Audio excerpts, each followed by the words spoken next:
Bem-vindos, pessoal, vocês aí que nos acompanham, têm nos acompanhado. Nós estamos iniciando o Finitude no Divã. Você que assistiu a primeira série, falando sobre vida adulta tardia, e agora a proposta é nova. Nós vamos falar sobre vocações, sobre transições, e dividiremos esse tema em 3 vídeos. Então, quero te convidar a nos assistir, e a forma de você existir aqui com a gente é comentando. Então, deixa aí, da forma que vocês têm feito, as suas impressões em relação aos vídeos, em relação aos nossos assuntos aqui, tá bom? Então vamos iniciar e eu vou dar alguns avisos rapidamente. O primeiro deles é agradecer pelo espaço. Nós estamos utilizando os espaços aqui da clínica Logos Terapia. Você que busca psicoterapia, seja presencial ou online, vou deixar o Instagram aqui na descrição para você aí nos procurar, tá bom? Segundo aviso é um agradecimento, na verdade, também. Agradecemos ao Rafael e a Lohane, que gentilmente emprestou os nossos equipamentos aqui de áudio e vídeo para vocês aí nos acompanharem, tá bom? E sem mais delongas, vamos iniciar. Ninguém melhor do que eles mesmos para se apresentar. Então eu vou deixar eles se apresentarem, quem são eles, e a partir disso a gente vai começar a construir esse diálogo, tá bom? Então fique conosco. Eu sou Paulo, né? Tenho hoje já 57 anos, tenho trabalhado por 36 anos dentro de uma organização que envolve trabalho transcultural, com povos, já trabalhei com tribos indígenas, com comunidades ribeirinhas no Amazonas, também na África, uma experiência de 3 anos na África do Sul, também num país bem pequeno que era chamado Suazilândia, hoje se chama Eswatini, trocou de nome em 2018. Sou de Curitiba, no Paraná, onde vivo atualmente, né? Casado com a Eliette já há 31 anos. Eu também trabalho na mesma organização. Nós nos conhecemos, na verdade, né, no Amazonas, e eu trabalhei com povos ribeirinhos na região amazônica, muito na área da saúde também. Na época nós tínhamos muita malária na região, então nós trabalhamos também com microscópios, fazendo exames de malária naquela época, muitas pessoas, né? E depois nós fomos para a África também, trabalhando em 2 países lá. E trabalho de curto prazo em alguns outros países, além dos 2 que nós trabalhamos durante esse tempo. Legal, sejam bem-vindos então. Obrigada. Nós temos uma história que nos liga e a gente veio juntos, mas eu deixei para compartilhar aqui. Nós voltávamos da aldeia, já estávamos saindo de uma tribo, né, que nós ficamos ali por um tempo, e nós estávamos em Porto Velho. E o nosso filho mais velho, ele resolveu, com apenas 3 para 4 anos, sair do nosso olhar ali e ir para a floresta fora, assim, né, porque a base é uma floresta. E aí, de repente, vem o Levi, nosso filho, voltando com uma moça. E é a Dani, filha de vocês. Ela trouxe ele, e aí a gente conheceu ela, a gente conversou com ela, e conversando ali aquela paixão, ela falando de onde veio, contando um pouco da história, falando dos pais. Eu falei, gente, quem é os pais dessa menina? Que vocação, que se doou mesmo, né, para aquilo que ela acredita. E hoje eu tenho o prazer de conhecer os pais. Que bacana. Então nós temos essa história aí que nos liga, né? E para iniciar, recente um rapaz me disse que nós não erramos em fazer, mas nós erramos em não entender o tempo de parar de fazer. Ouvindo o senhor ontem também, falando sobre a sua experiência, sobre transição, eu queria começar o diálogo hoje falando sobre isso, transições. Como é difícil a gente entender o tempo de um ciclo que encerrou ou de outro que está iniciando. Então eu queria que vocês livremente falassem um pouco sobre como foram as transições na vida de vocês. Deixar o país, voltar do país, deixar uma aldeia, deixar um povo. Como é que foi isso? Então, transições é parte de nossa vida toda nós passamos por transições, mas é interessante que nós falamos bem pouco sobre transições. E quando entramos numa transição, às vezes enfrentamos muita dificuldade até por não identificar que nós estamos em transição. Então hoje tem se falado mais, nós temos entendido um pouco mais sobre transição. Nós tivemos esses períodos, né, de tanto ir para o Amazonas, enfrentar uma cultura diferente, passar por choque cultural, entender essas fases do choque cultural, que é um período de transição, como ir para a África com uma cultura diferente, e depois um retorno para o Brasil, que também é uma transição e que a gente acaba experimentando esse choque ao reverso. Então, várias coisas nós tivemos que aprender no meio da transição, e hoje nós temos um conhecimento um pouco melhor do que é estar em transição. Lembrando que nós passamos por transição desde quando nós nascemos. O ciclo da vida, cada fase que nós passamos durante a nossa vida é um processo de transição, né? Então, o bebê, quando sai do útero, os pais se adaptando a essa nova fase de vida. A criança, quando ela vai para a escola, ela está transicionando um novo período, né? A criança, quando passa para a adolescência, adolescente para a juventude para a idade adulta para a maturidade, né? Que hoje já carinhosamente se chama de mature, né? Então, em cada dessa fase, passando de uma fase para outra, nós estamos transicionando. Então, transição é algo constante na nossa vida, só que às vezes nós não paramos para pensar nela, né? Eu gostei outro dia, estudando sobre isso, um autor falando a diferença entre mudança e transição. Na mudança, você simplesmente está deixando um estado para outro. E a transição seria o processo de você se adaptar a esse novo normal, que seria na parte da vida, né? Então, uma mudança, ela pode levar, por exemplo, algumas horas, alguns dias, né? Mas a transição, ela pode durar meses ou anos, porque essa adaptação, esse período de adaptação a um novo tempo, a uma nova fase. E se nós não estamos pensando nisso, isso pode trazer muitas perguntas, muitas dificuldades nesse processo. Até mesmo para a saúde emocional do indivíduo, né? Vocês conseguem, na memória, aí, buscar algum episódio que foi difícil? Se transicionar, talvez de entender alguma coisa que trouxe um pouco de prejuízo por não entender que era uma transição que estava acontecendo ali. Transição a gente deixa pessoas também. Pessoas vão ficar para trás, né? É o conceito do novo, né? Então, vocês conseguem nos trazer algum tipo de exemplo na memória de vocês sobre um processo difícil de transição? Nesse nosso retorno, né, da África, essa nossa filha, né, nós só temos ela, nós não estávamos entendendo o processo dela, o que a gente chama de reentrada, né? Então, para ela foi um tempo muito difícil. E nós não sabíamos o que ela estava passando nessa reentrada. Nós já conhecíamos sobre choque cultural, numa nova cultura, que você vai se adaptar, o tempo de adaptação. Mas esse retorno, para nós, estava muito tranquilo. Retomar para a nossa cultura, para o nosso ambiente conhecido. Mas para ela era algo novo, porque ela tinha ido como criança, estava voltando na fase da adolescência e nós não entendíamos o que ela estava passando. Então, para ela foi uma fase muito difícil, em que ela já não estava mais adaptada à língua, ela não estava adaptada ao país. Então, as falas dela foram um choque para nós como brasileiro. O brasileiro, ele gosta muito da cultura dele. E nós só descobrimos isso quando nós temos contato com outras culturas, que nós somos muito apegados. Então, quando ela falava das dificuldades com a língua, do não se sentir em casa no Brasil, isso para nós, como assim, né? E foi aí que eu comecei a estudar sobre o que estava acontecendo com ela, né? Essa reentrada dela. Então, vê-la sofrendo era algo bem difícil para nós. Entendi.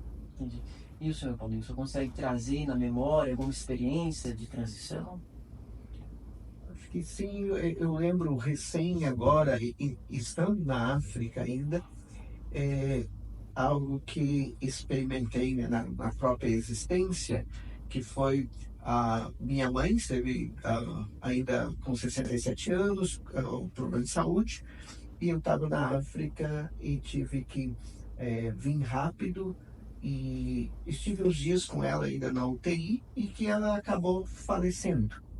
Então entendo que é um processo de transição agora, da ausência, da perca da mãe, ainda com 67 anos, e agora tendo que pensar no pai, que viveu por 50 anos casado com minha mãe e que agora precisava de uma ajuda. Então nós tivemos que pensar em toda uma mudança, retornando da África para Curitiba, para poder estar junto com o pai, e esse foi um processo de transição para fazer ajustes nessa fase da vida. Então, transição sempre vai exigir ajustes. É interessante pensar isso, né? Até é chamada essa crise da meia-idade, que normalmente pode acontecer lá entre os 45, 60 ou 65. Principalmente os homens podem passar por isso, né? Nessa fase onde ele está, né, deixando essa fase adulta para entrar para a terceira idade, e pode ser um momento de crise. Então eu tenho conversado com alguns homens, às vezes, que falam alguns dos sintomas que estão tendo na vida, é a crise. Você já ouviu sobre a crise da meia-idade? Não ouvi sobre isso. Então começamos a conversar que esse é um período de transição e que se não fala, não entende sobre ele, muitos podem ficar confusos e não fazer a transição de uma forma, diria, saudável, né? Benéfica. Então, mas essa é uma situação que eu lembro recém que eu tive que fazer ajustes. Entendi. E as transições, é como vocês começaram dizendo, elas estão presentes durante a vida, durante todo o desenvolvimento, todo o ciclo da vida humana, ela vai estar presente. A crise da meia-idade, por exemplo, a gente não se furta disso. Ela também está bem presente, né? Principalmente na nossa cultura, né? Uma cultura muito festiva, isso influencia muito também. E pensando nisso, e tentando compreender as situações que tem lá fora, qual seria um bom conselho de vocês para jovens, enfim, qualquer indivíduo em qualquer fase desse desenvolvimento humano que está agora nos ouvindo, nos assistindo, passando por um período de transição e trazendo alguns prejuízos? A gente vê uma epidemia de saúde mental. Então, muito se fala, né, sobre saúde mental. E as transições, tirar um filho de uma escola, colocar em outra, fazer uma mudança de cidade, tudo isso gera ainda um potencial para esse adoecimento, né? O que vocês poderiam dizer em relação a isso? Conselho de calma, enfim. O que vocês poderiam dizer a essas pessoas que estão sofrendo nas transições da vida? Para mim, a primeira coisa é pensar que as transições são normais e são parte da nossa vida. E pensar assim, que não sou só eu. Porque quando nós estamos passando por algum problema, às vezes a nossa tendência é pensar que eu sou o único, né, que está passando por isso, né? Então, pensar que é algo normal e que ela pode levar um tempo maior, mas ela vai passar. A tendência do ser humano é ele se ajustar ao novo, né? Ter pessoas com quem possa conversar sobre isso, ter amigos é muito importante nessa fase, né? Tem que conversar com pessoas que já passaram também por algo parecido, algo semelhante, mas que foi bem sucedido, né? Como que atravessou isso? Eu acho que é algo bem interessante, né? Você ter pessoas por perto também. Estou pensando num sentido mais macro, que a própria vida nossa nesse planeta Terra é uma transição. Então, quando pensamos que o ser humano é finito, nós estamos numa transição. Nós nascemos, e é claro que grande parte da busca da humanidade é assim, sobre essa transição e onde nós chegamos, principalmente depois da morte. Trabalhando com povos indígenas e também na África, que nós podemos classificar como povos animistas e que tem essa relação e essas questões muito fortes, pensando essa vida depois da morte, e eles conseguem falar muito sobre essa transição, porque quando você olha para alguém que é nesse pensamento animista, tudo está muito entrelaçado. Para eles não tem essa diferença entre o mundo invisível e o mundo natural, o mundo material, e é fácil ouvir deles de uma forma muito natural sobre essa transição entre aquilo que é dessa vida para uma outra vida, como eles acreditam, né?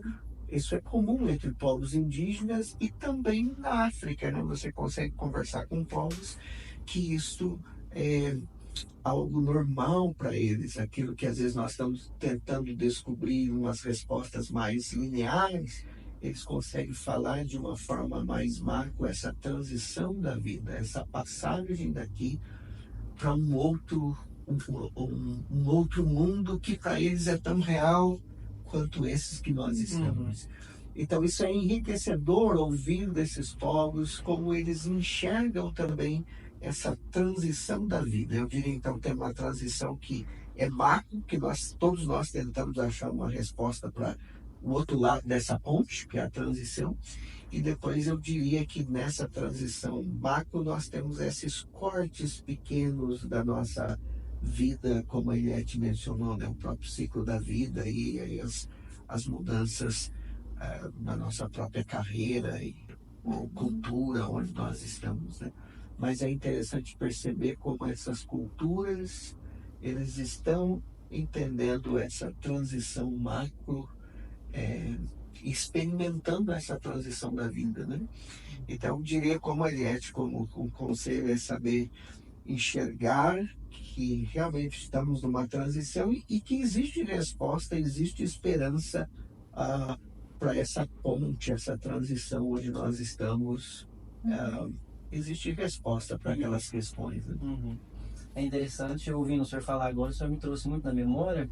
No início, me assustava muito na aldeia a gente falar sobre questões da vida, da morte, como era leve e como era fácil para eles falar sobre isso, numa leveza. Isso me assustava um pouco. Porque aqui a gente tem uma outra cosmovisão, uma outra forma de enxergar as coisas, né? A senhora falou agora há pouco sobre o choque cultural. Explica para quem está nos ouvindo o que seria esse choque cultural, para quem nunca ouviu esse termo. É quando você está numa cultura e você entra em outra, porque cada uma das culturas tem aquilo que a gente chama de cosmovisão, que é a forma de enxergar o mundo. Então, cada cultura tem a sua cosmovisão, né? Então, quando você tem contato com uma outra cultura, aquela forma de enxergar vai entrar em contato com uma outra. Então, aquela forma daquela cultura está enxergando o mundo, a forma que valoriza as coisas, podem entrar em choque com a minha. Então, entender esse processo de que aquilo que é valor para mim como cultura pode ter um valor diferente para outra cultura. Então, esses valores, né, essa forma de enxergar o mundo pode chocar com a minha. Então eu preciso, como um óculos, né? Aqui eu enxergo o mundo dessa forma. Aquela outra cultura vai enxergar com o óculos dela. Então quando eu entro em contato com essa outra, isso pode entrar em choque com os meus valores, com a minha forma de enxergar o mundo, com a forma que eu vivo, né? Os meus valores do mundo, né? Então isso pode entrar em choque. Entendi. Só para nivelar aqui o conhecimento do pessoal e puxando um gancho sobre a existência, que o senhor falou agora há pouco, para vocês, qual que é o sentido de existir? Então, quando nós pensamos hoje, e ainda nesse tema de transição, então eu realmente acredito hoje nesse processo de transição onde nós estamos, vamos dizer, aqui nesse planeta Terra. E eu acredito que existe um propósito para cada ser humano nesse planeta Terra, né? Cada um na cultura mais diferente onde ele está, no planeta Terra, existe um propósito para a existência de cada um.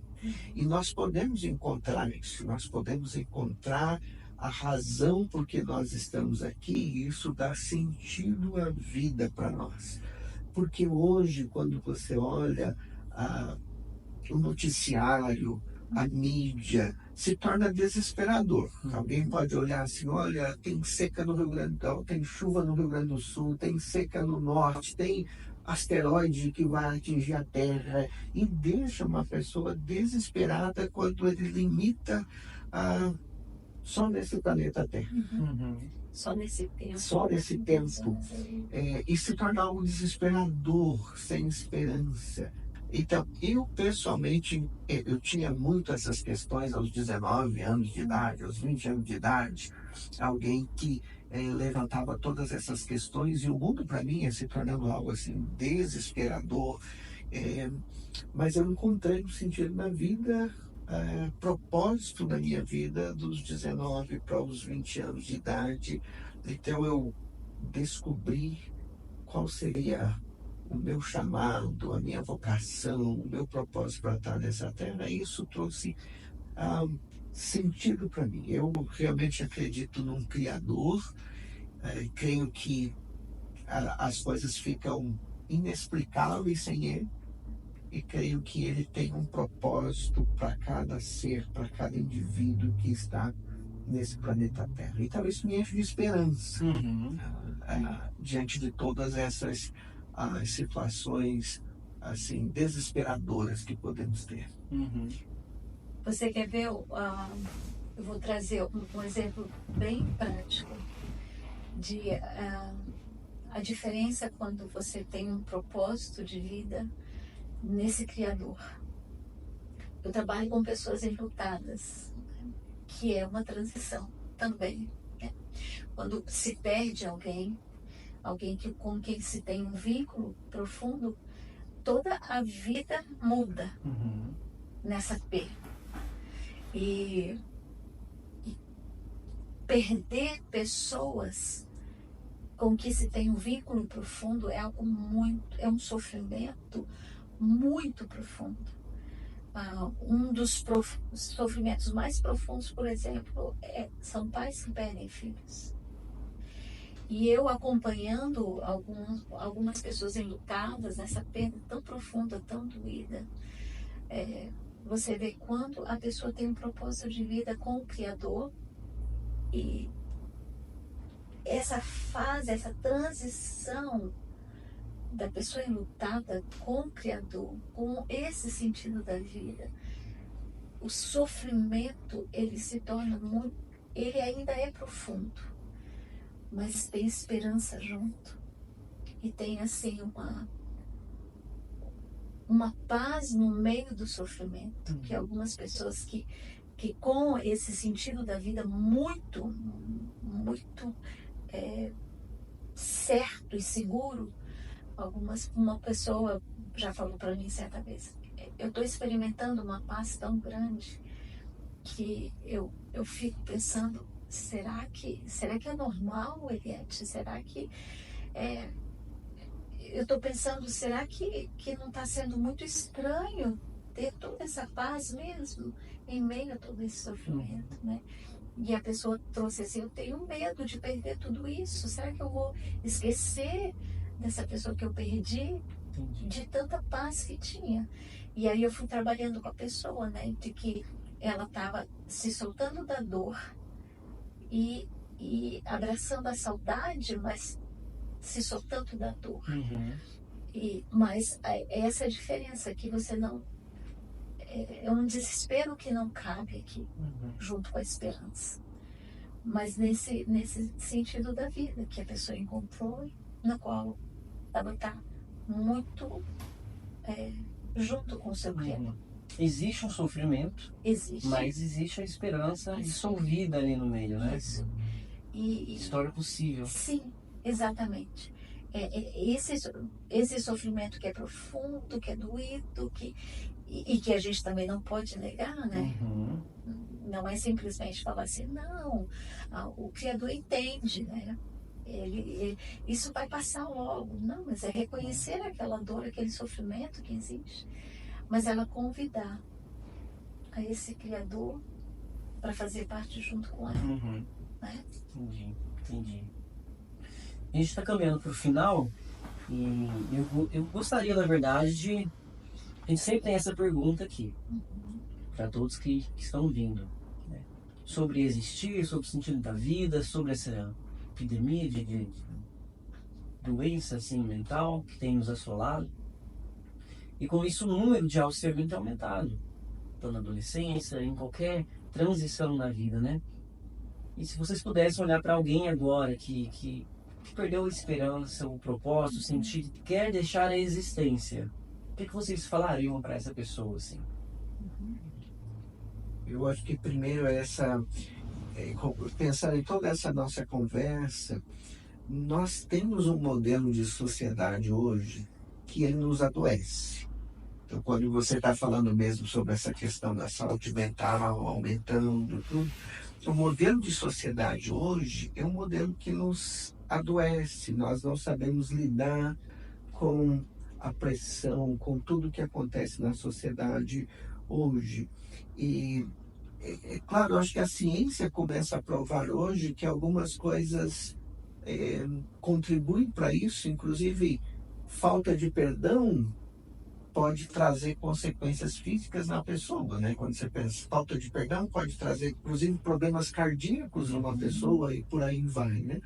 Então, para alguém que está, talvez, nessa pressão da sociedade, que vai ser comum essa sociedade deixar a pessoa doente, eu gostaria de dizer que existe esperança, já existe esperança há muito tempo e que isso pode encontrar alívio para essa dor.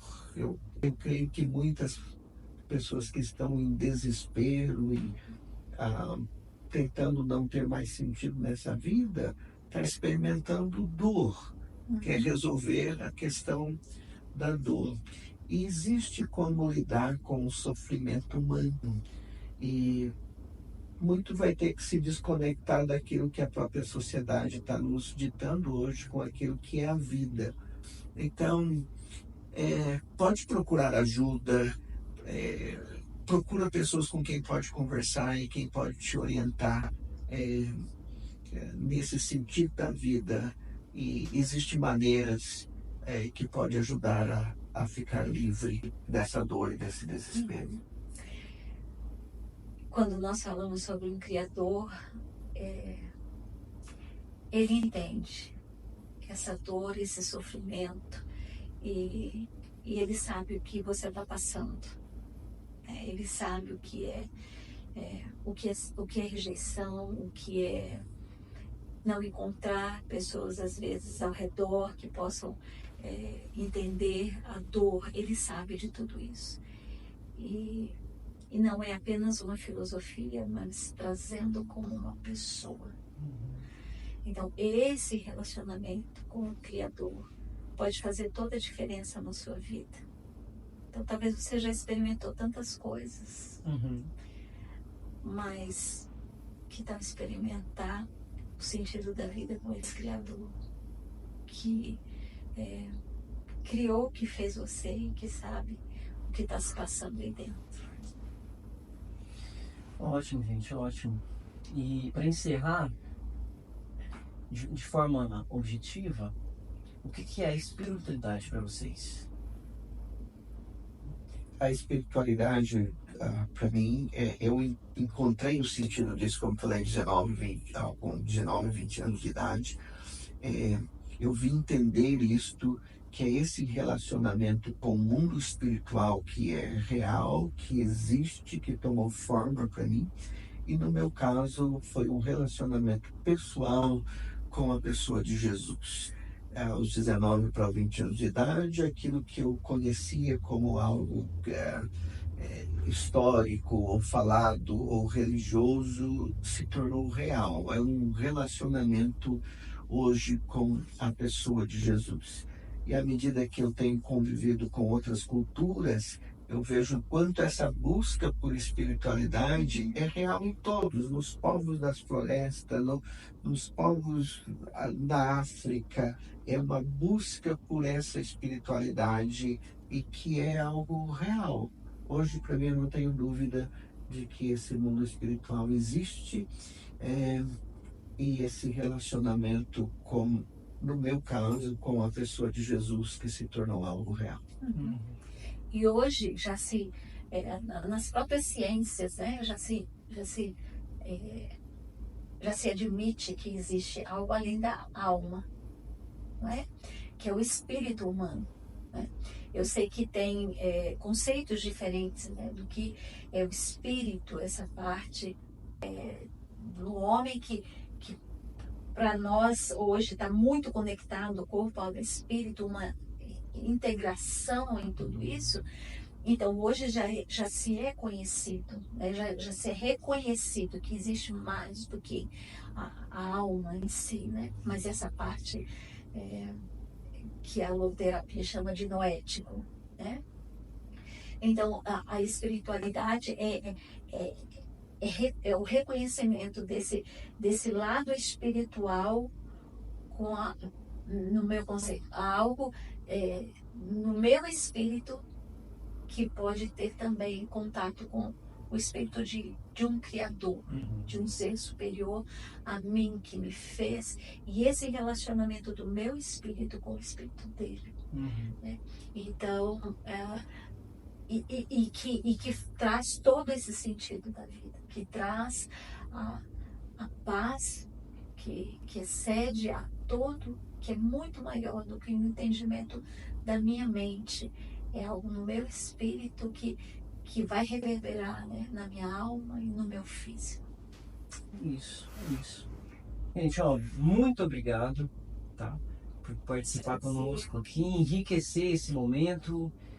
De fato, hoje, Finitude no Divã, ele inaugura alguns temas bem profundos que nos marcam como indivíduos, que nos atravessam, que nos encontram, né? Então, fica o nosso sincero agradecimento aqui por esse momento, tá? Se você gostou desse vídeo, assim como o primeiro e os outros que nós temos fazendo, comente, deixe as suas contribuições, as suas sinceras contribuições, tá bom? E o Finitude no Divã fica por aqui e até logo. Se você gostou desse vídeo, assim como o primeiro e os outros que nós temos fazendo, comente, deixe as suas contribuições, as suas sinceras contribuições, tá bom? E o Finitude no Divã fica por aqui e até logo.